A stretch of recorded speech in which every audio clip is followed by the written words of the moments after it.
नमस्कार दोस्तों, एक बार फिर से आप सबका बहुत बहुत स्वागत है हमारे YouTube channel easy math bye Sharma में। दोस्तों आज का अपना जो चैप्टर है वो कक्षा 10वीं के साथ साथ 9वीं 8वीं 7वीं सबके लिए बहुत ही ज़्यादा इंपॉर्टेंट है और जो कंपटीशन एग्जाम की तैयारी कर रहे हैं उन सब के लिए बहुत ही ज़्यादा इंपॉर्टेंट है दोस्तों, क्योंकि आज हम पढ़ने वाले हैं बीजीय व्यंजक भाग 3 और जिसमें हम पढ़ेंगे कि बीजीय व्यंजकों का गुणा किस प्रकार से किया जाता है। इससे पहले हम 2 वीडियो ला चुके हैं जिसमें हमने बीजीय व्यंजकों का योग, घटाव और बीजीय व्यंजकों के बारे में विस्तार से पढ़ लिया था दोस्तों। तो चलिए दोस्तों, आपका समय खराब नहीं करते हुए बढ़ते हैं आज के इस महत्वपूर्ण चैप्टर की तरफ और मिलते हैं वीडियो के अंत में।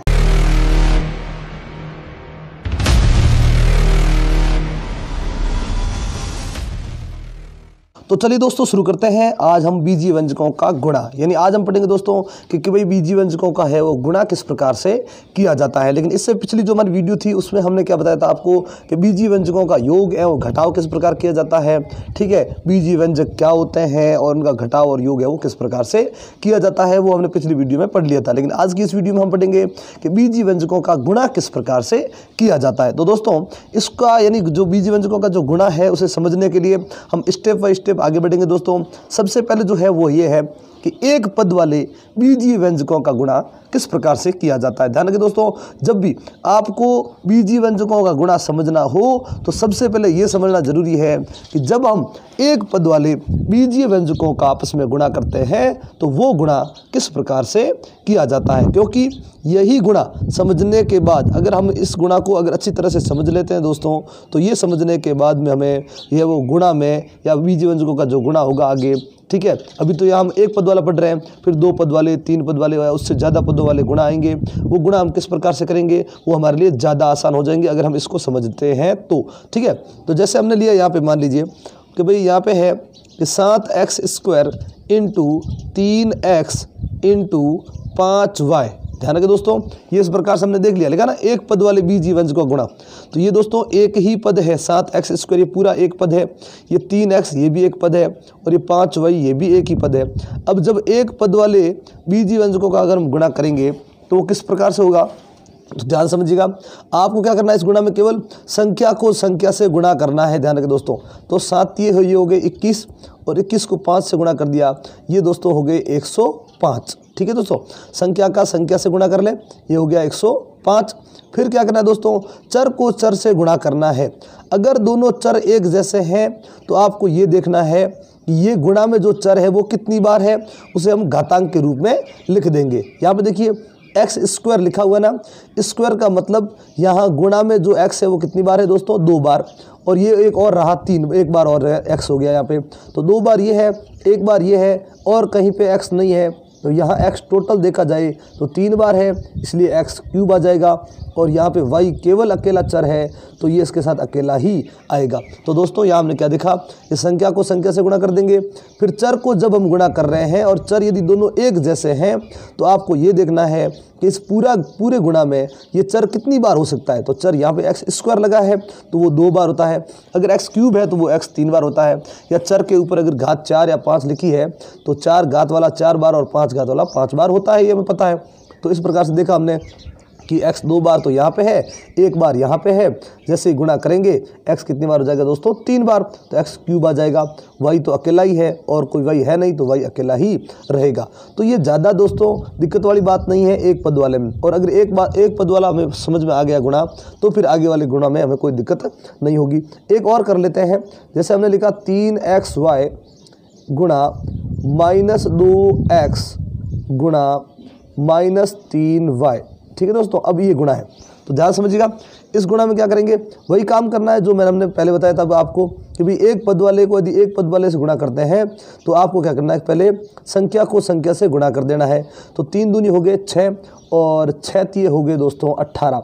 ठीक है, ये 18 हो गए इस प्रकार से, 3 दूनी 6 और 6 तिये 18 हो गए।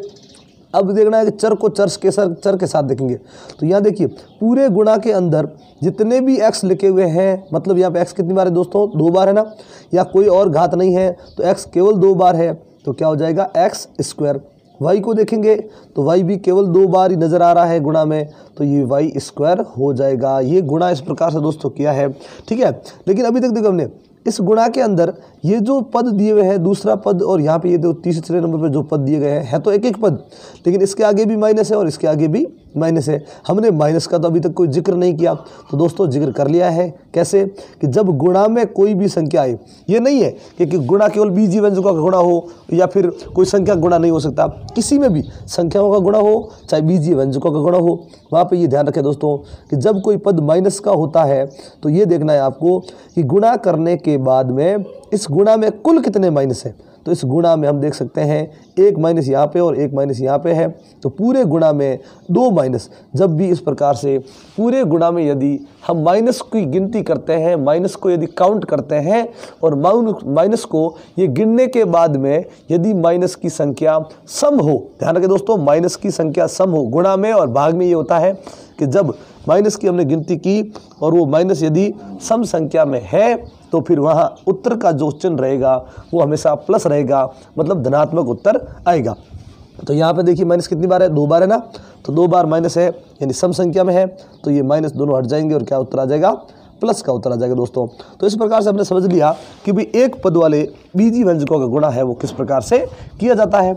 अगर हमें ये समझ में आ गया है तो अब अगले गुणा में हमें दिक्कत नहीं होगी। तो चलिए दोस्तों आगे बढ़ते हैं और करते हैं कि भाई ज़्यादा पदों वाले बीजीय व्यंजकों का गुणा है वो किस प्रकार से किया जाता है। अब हम पढ़ रहे हैं कि भाई एक पद वाले बीजीय व्यंजक का द्विपद, त्रिपद या अधिक यानी उससे भी ज़्यादा पद हो जाए, 4 पद, 5 पद, तो उनके उन बहुपदों से या उन बीजीय व्यंजकों से गुणा किस प्रकार से किया जाता है। तो दोस्तों हमने क्या देखा अभी कि ए में ये था कि जब एक पद वाले बीजीय व्यंजक का गुणा एक पद वाले बीजीय व्यंजकों से ही गुणा करते हैं और उनका जो उत्तर आता है दोस्तों वो भी एक पद में ही आता है, ये ज़रूर ध्यान रखें, ठीक है।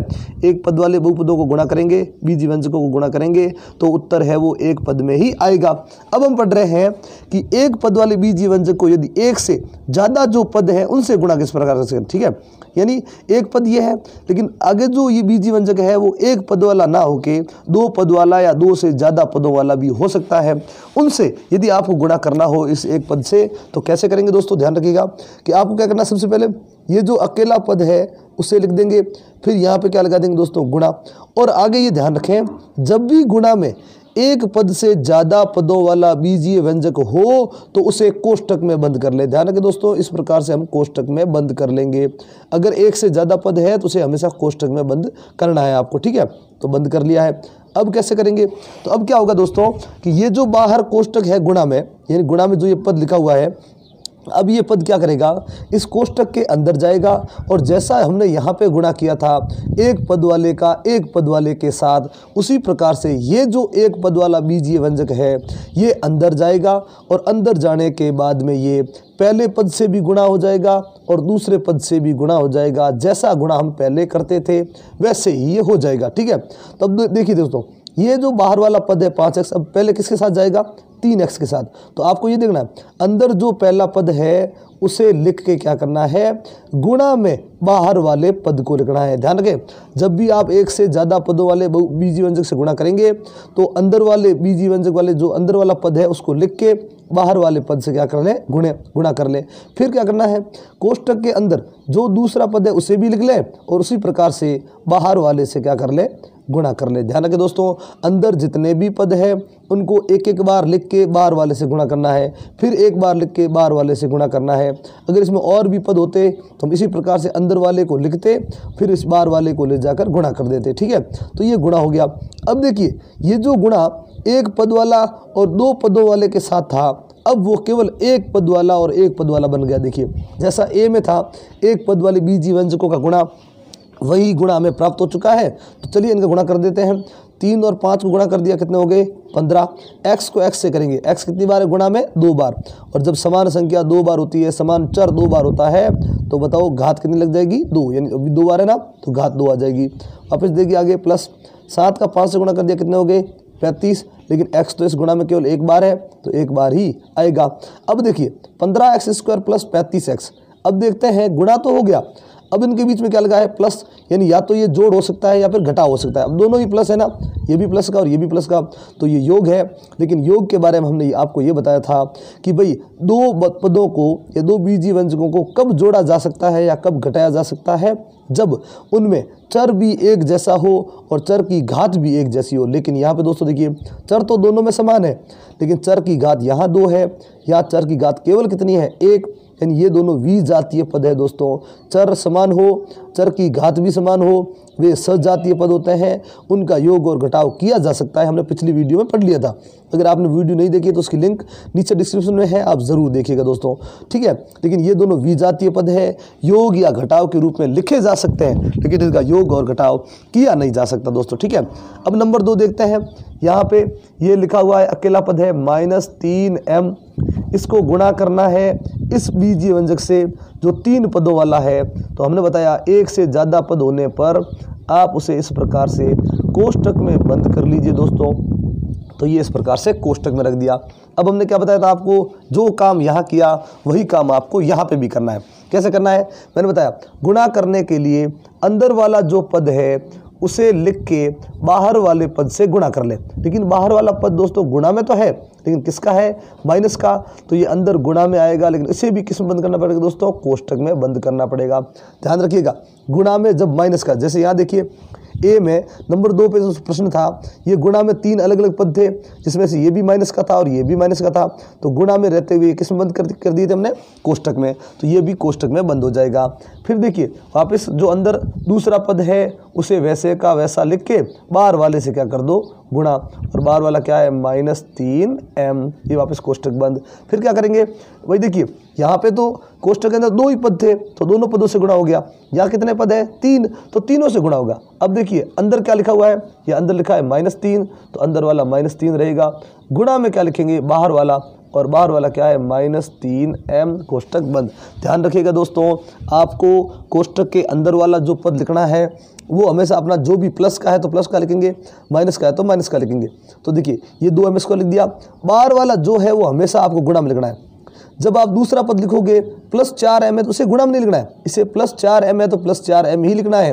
बाहर वाले को आप क्या करना दोस्तों, गुणा में लिखना है इस प्रकार से। तो हमने गुणा में लिख दिया कि भाई गुणा कोष्टक के अंदर -3m, कोष्टक बंद। वापस तीसरे पद को लिखा, बाहर वाले से गुणा कर दिया। मतलब आपको ये याद रखना है कि भाई एक से ज़्यादा पद वाला बीजीय व्यंजक यदि गुणा में आता है तो उसे कोष्टक में बंद करेंगे, और फिर उसे क्या करेंगे दोस्तों, पहले दूसरे तीसरे पद को एक एक करके लिखते जाएंगे और बाहर वाले पद से गुणा करते जाएंगे दोस्तों। तो अब देखिए, अब ये जो गुणा है बन गया कौन सा, एक पद वाला। तो एक पद वाले को एक पद वाले से गुणा करेंगे तो 2 3 कितने हो गए दोस्तों, 6। m देखिए यहाँ 2 बार है, यहाँ 1 बार है, m² और m, तो m टोटल कितनी बार हो गया, 3 बार। तो उत्तर आ जाएगा दोस्तों 6m³, क्योंकि यहाँ पे m 2 बार और ये m 1 बार, कितनी बार हो गया गुणा में, 3 बार। लेकिन इस गुणा में माइनस गिनने हैं दोस्तों कि माइनस कितनी बार है। इस गुणा में केवल -1 बार है, और जब गुणा में माइनस केवल 1 बार हो तो उसका उत्तर माइनस का रह जाता है। लेकिन यहाँ गुणा में देखिए दोस्तों, इस गुणा में 2 माइनस थे और डबल माइनस, यानी सम संख्या में अगर माइनस की गिनती होती है तो उत्तर प्लस का ही रहता है, ये जरूर ध्यान रखें, ठीक है। अब ये हो गया इसका। आगे बढ़ते हैं, इस गुणा को हमने किया, इस गुणा में भी दोस्तों देखिए 4 का 3 से गुणा कर देंगे, m का m से कर देंगे। लेकिन यहाँ देखिए दोस्तों, इस गुणा में माइनस कितने हैं, तो 4m, ये तो प्लस का है, ये माइनस का है, यानी इस गुणा में केवल एक ही माइनस है, तो ये भी उत्तर किसका आएगा दोस्तों, माइनस का। गुणा कर देते हैं, ये 4 3 दोस्तों 12 हो गया।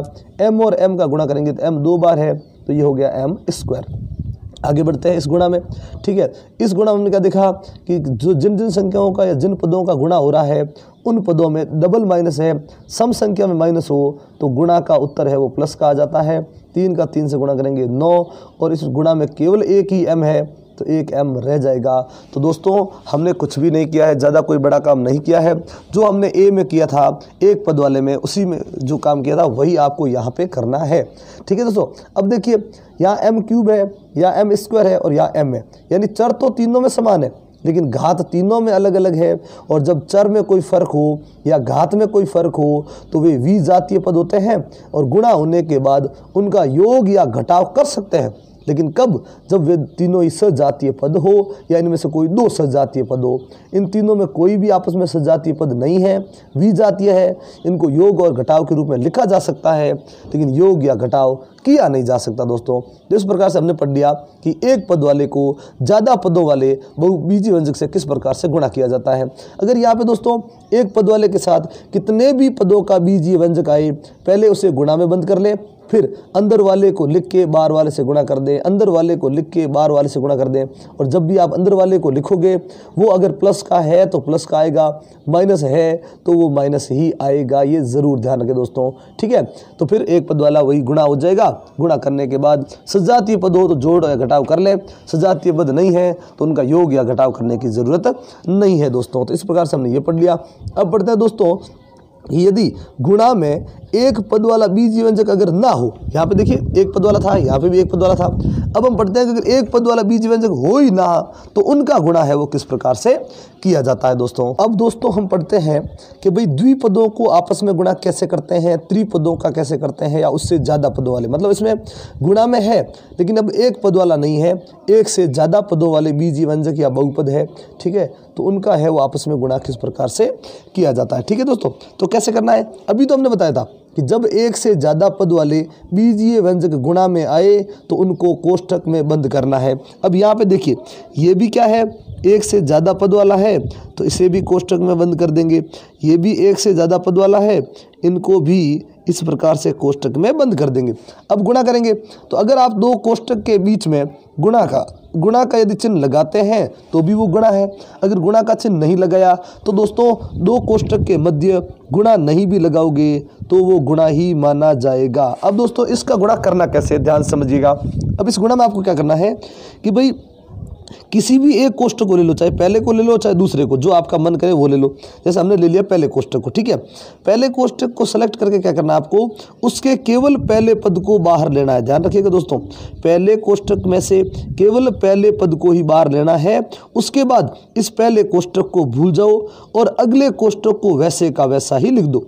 तो हमने गुणा में क्या लिखा, वैसे का वैसा 2x - 5। हमेशा आपको ऐसे करना है दोस्तों।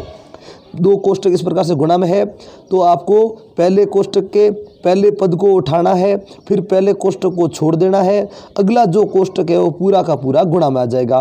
फिर वापस क्या करेंगे, इतना लिखने के बाद वापस पहले कोष्ठक में जाएंगे। जैसे हमने पहले पद को लिया था उसी प्रकार से अब लिखेंगे कौन से पद को, दूसरे पद को लिखेंगे। ये प्लस का 3 है ना, ये दूसरा पद लिख दिया। पहला पद लिखा अगले कोष्ठक को साथ में, तो अब पहले कोष्ठक के दूसरे पद को हम लिखेंगे तो भी अगला कोष्ठक साथ में वापस आ जाएगा। 2x - 5, यानी आपको कुछ भी नहीं करना है। पहले कोष्ठक के दोनों पदों को करना है अलग अलग, दोनों पदों को अलग अलग करने के बाद अगला जो कोष्ठक है वो दोनों ही पदों के साथ में लिखना है। ये 2x - 5 यहाँ पे भी आ जाएगा, 2x - 5 यहाँ पे भी आ जाएगा। ध्यान रखिए दोस्तों, इसे गुणा करने के लिए आपको पहले पद के साथ भी गुणा करना है अगले कोष्ठक को, दूसरे पद को भी गुणा करना है अगले कोष्ठक से। अगर इसमें ज़्यादा पद होते तो और हम पद लिखते फिर अगले कोष्ठक को वापस गुणा में लिखते, लेकिन ऐसा यहाँ है नहीं तो हम करेंगे नहीं। अब दोस्तों देखिए ये कौन सा गुणा बन गया, ये बन गया एक पद का द्विपद से गुणा। और जो हमने गुणा अभी पढ़ लिया था यहाँ पे, एक पद का द्विपद से गुणा कैसे किया था हमने कि सर ये गुणा ऐसे था कि अब ये 7x कहाँ जाएगा, कोष्ठक के अंदर जाएगा। अंदर वाले को लिखेंगे पहले, फिर बाहर वाले से कर देंगे गुणा।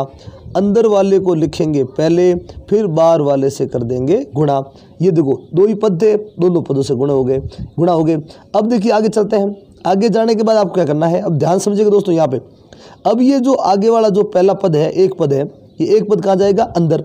लेकिन हमने बताया था कि अंदर वाला जब भी लिखा जाएगा वो पहले अपने चिन्ह के हिसाब से आएगा। देखिए ये 2x का है, यहाँ पे देखिए 2x प्लस का है ना, कोई चिन्ह नज़र नहीं आ रहा, वहाँ प्लस है तो 2x का चिन्ह यानी क्या पे प्लस है तो ये 2x देखिए प्लस का है। ये माइनस के 5 है तो ये माइनस के 5 है। तो कोष्ठक के अंदर ये 2x लिखा हुआ है, कोष्ठक के बाद कोई चिन्ह नहीं है तो वहाँ पे दोस्तों ध्यान रखें, यहाँ पे आ जाएगा क्या, प्लस। तो ये प्लस का कितना हो गया 2x, और बाहर वाला आ जाएगा गुणा में। फिर अंदर वाला लिखेंगे पहले, फिर बाहर वाला आ जाएगा गुणा में। हमेशा आपको यही याद रखना है कि जब भी बाहर एक पद पड़ा हो, अंदर वाले पद को लिखें, बाहर वाले से गुणा करें, अंदर वाला पद लिखें और बाहर वाले से गुणा करें। और अंदर वाला पद जब भी लिखा जाएगा वो यदि प्लस का है तो प्लस का लिखा जाएगा, माइनस का है तो माइनस का लिखा जाएगा। बाहर वाले को हमेशा अंदर ले जाके गुणा ही करेंगे।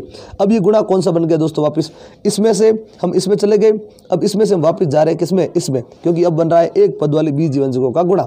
तो 2 साथ ये कितने हो गए दोस्तों, 14, x का x से गुणा करेंगे एक्स स्क्वायर, फिर इसमें यहाँ पे आएंगे तो हो गए माइनस के 35 और x केवल एक बार है। यहाँ आएंगे तो प्लस के हो गए 3 दूनी 6 और x केवल एक बार है। यहाँ माइनस के हो गए 5 दिए 15, क्योंकि देखिए जब गुणा में अकेला माइनस है तो वो उत्तर भी माइनस का ही आएगा।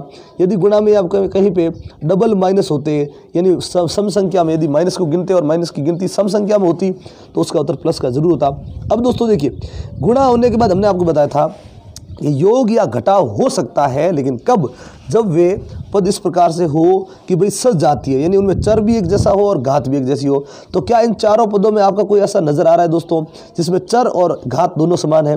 तो यहाँ देखिए बीच वाले में, यहाँ x देखिए एक घात, यहाँ x देखिए एक घात, तो ये दोनों आपस में सजातीय पद है। और ये एक्स स्क्वायर इनके साथ कहीं भी सजातीय पद नहीं है। ये अचर पद है, वो अचर केवल अचर के साथ ही सजातीय होता है। तो यहाँ पे ये दोनों सजातीय है और कोई सजातीय नहीं है। सजातीय पदों को क्या करना है आपको दोस्तों कि जोड़ या घटाव किया जा सकता है। तो पहले बड़ी घात होने की वजह से इसको सबसे पहले लिख देते हैं। यहाँ पे देखिए माइनस का 35 और प्लस का 6, अगर योग हो रहा है तो योग कर लें, घटाव हो रहा है तो घटाव कर लें। तो एक माइनस का है और एक संख्या प्लस की है तो योग तो हो नहीं सकता, घटाव होगा, उसमें से प्लस का 6 निकल जाएगा। उत्तर बचेगा किसका दोस्तों, माइनस का, और माइनस के आ जाएंगे दोस्तों 29 और ये x का x। ध्यान रखिएगा सजातीय पदों का योग या घटाव होता है और योग या घटाव होने के बाद में भी उनका सजातीय पद है वही प्राप्त होता है, x तो वापस x ही प्राप्त होगा। और ये अचर पद वैसे का वैसा। अब ये तीनों ही सजातीय नहीं दोस्तों, विजातीय पद है, इनका योग या घटाव नहीं किया जा सकता, तो हम भी इनका योग या घटाव नहीं करेंगे दोस्तों। अब आगे बढ़ते हैं। इसमें देखिए वापस ये देखो 2 पद वाला है और ये 3 पद वाला है। तो जब भी इस प्रकार से मैंने बताया एक से ज़्यादा पद वाला अगर आता है तो आपको क्या करना है, इसी प्रकार से इसे कर देंगे दोस्तों कोष्टक में बंद कर देंगे। ठीक है, ये कर दिया कोष्टक में बंद, अगले को भी कोष्टक में बंद कर लें। चलिए ये हमने इसको भी कोष्टक के अंदर बंद कर लिया है। अब गुणा कैसे करेंगे, तो अभी तो हमने बताया कि भाई इसमें से केवल एक एक पद को उठाओ, अगला पूरा गुणा में। तो इसका बताओ पहला पद कौन सा है, 3m, तो गुणा में क्या आएगा, गुणा लगाओ तो भी ठीक है, सीधा कोष्टक लिख दिया तो यहाँ गुणा ही है। तो पहले पद को लिखने के बाद सीधा अगला जो भी बीजीय व्यंजक है पूरा का पूरा कोष्टक सहित पूरा का पूरा आ जाएगा।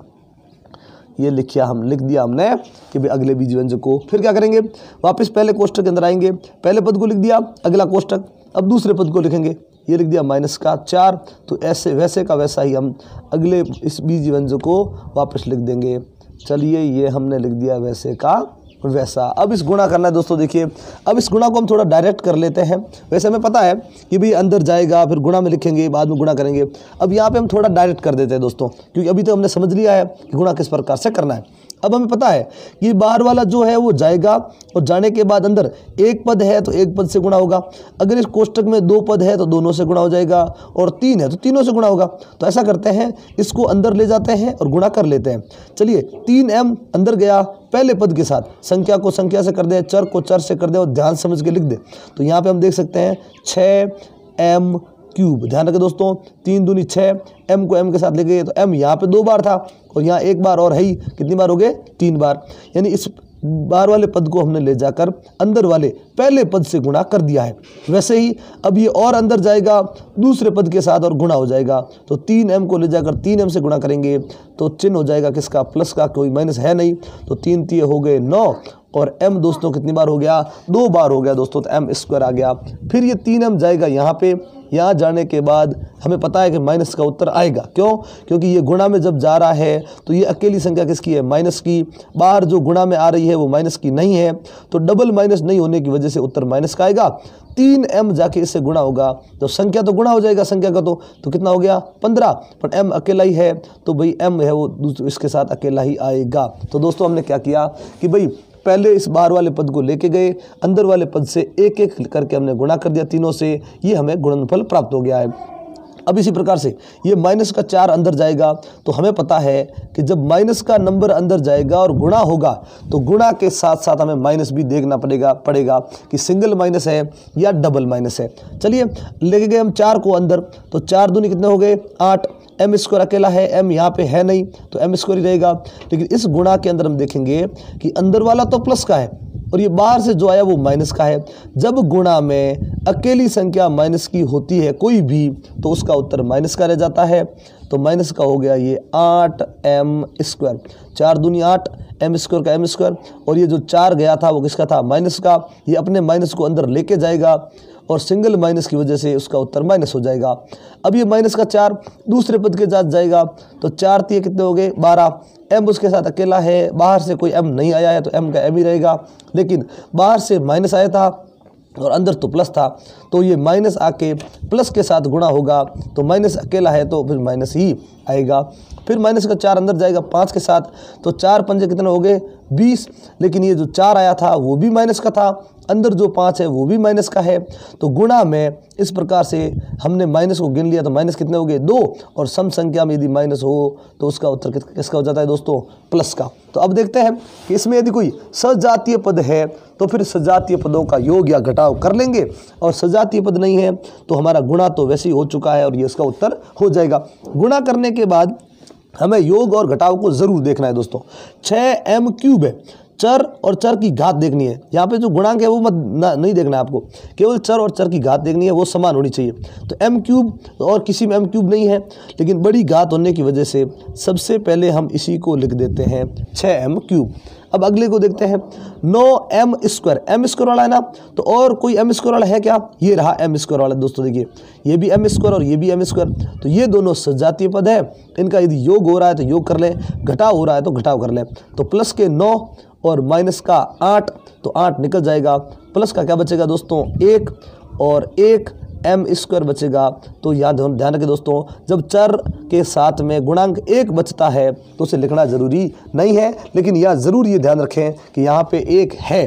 ध्यान रखें प्लस का 9 था, माइनस का 8 तो माइनस तो 8 निकल गया, प्लस का क्या बच गया 1। लेकिन सजातीय पदों के साथ ये करना है, विजातीय पदों का योग या घटाव नहीं करना है दोस्तों। -15m -12m दोनों ही माइनस के हैं, तो यहाँ पे दोस्तों ऐसा नहीं करना है कि भाई ये दोनों माइनस के हैं तो प्लस हो जाएगा, वो केवल गुणा में होता है। गुणा में जब कोई संख्या लिखी हो और यदि वे दोनों ही माइनस की हो, ध्यान रखें दोस्तों, वे दोनों ही यदि माइनस की हो तो गुणा में उसका उत्तर है वो प्लस हो जाता है। योग या घटाव में ऐसा नहीं होता। माइनस के 15 माइनस के 12 दोनों m की वजह से सजातीय पद है, तो माइनस के 15 है माइनस के 12 है, तो माइनस के दोस्तों कितने आ जाएंगे 27, और सजातीय पदों का उत्तर सजातीय पद ही रहता है, m तो m ही रहेगा, और अंत में प्लस का कितना है 20। अचर पद है और अचर पद और कोई है नहीं। अब ये जो उत्तर हमें मिला है दोस्तों वे सब विजातीय पद है। ध्यान से देखिए ये विजातीय पद, m क्यूब, ये m स्क्वायर, ये m और ये अचर पद। किसी में भी चर की समानता हो सकती है लेकिन चर के घात की समानता है नहीं। चर भी समान होना चाहिए, चर की घात भी समान होनी चाहिए। गुणांक समान नहीं है, चिन्ह समान नहीं है तो चलेगा, उन्हें सजातीय पद कहा जाता है। यानी अब इसमें कोई भी सजातीय पद नहीं है, यानी इसका हम और गुणा नहीं कर सकते दोस्तों। तो दोस्तों इस प्रकार से आज हमने बीजीय व्यंजकों के गुणा के बारे में पढ़ा। तो दोस्तों ये जो हमने गुणा किए हैं इसमें कोई विशेष नहीं था, ठीक है। एक विधि हमने बताई जो आपको नंबर ए फिर बी फिर सी, इस प्रकार हम 3 विधियाँ बताई है। लेकिन इससे अगले हम जो अगला जो वीडियो लेकर आएंगे दोस्तों उसमें भी हम बीजीय व्यंजकों का गुणा पढ़ेंगे, लेकिन उसमें वो गुणा पढ़ेंगे कि अगर ये जो गुणा हो रहा है उसमें यदि दोनों ही कोष्टक समान हो या उनके पद समान हो, चिन्ह समान हो, तो उनका गुणा करने की कोई विशेष विधि हो सकती है, या हम कम समय में भी उन गुणा को कर सकते हैं। उन विशेष गुणा को करने के लिए कौन सा तरीका होता है वो हम आपके लिए अगली वीडियो में लेकर आएंगे दोस्तों। लेकिन इसी के साथ हम आपको इस वीडियो से संबंधित जो हम आज हमने पढ़ा है उससे संबंधित कुछ प्रश्न है वो आपको दे रहे हैं, इनका स्क्रीनशॉट ले लीजिए और इन प्रश्नों का मिलान कीजिए दोस्तों। और अगर आपको कोई प्रश्न में दिक्कत हो तो कमेंट बॉक्स में हमें लिखकर बता दीजिए, हम आपके लिए उन प्रश्नों का हल और उन प्रश्नों की विधि है वो अगली वीडियो में लेकर आएंगे। तो दोस्तों आज की वीडियो आपको कैसी लगी हमें कमेंट बॉक्स में लिखकर जरूर बताइएगा और अच्छी लगी तो लाइक और शेयर कर दें। दोस्तों एक बार फिर से आप सबका बहुत बहुत धन्यवाद हमारे चैनल को सब्सक्राइब करने के लिए और हमारी वीडियोस को लगातार देखने के लिए। लेकिन अगर आप हमारे चैनल पर नए हैं और हमारी वीडियो को पहली बार देख रहे हैं तो चैनल को सब्सक्राइब करना मत भूलिएगा और बेल आइकन जरूर दबाइएगा दोस्तों, जब भी इस प्रकार के इंटरेस्टिंग वीडियो हम आपके लिए लेकर आए नोटिफिकेशन आपको मिलती रहे। तो इसी प्रकार के इंटरेस्टिंग वीडियो देखने के लिए जुड़े रहें हमारे साथ। तब तक के लिए नमस्कार, जय हिंद, जय भारत।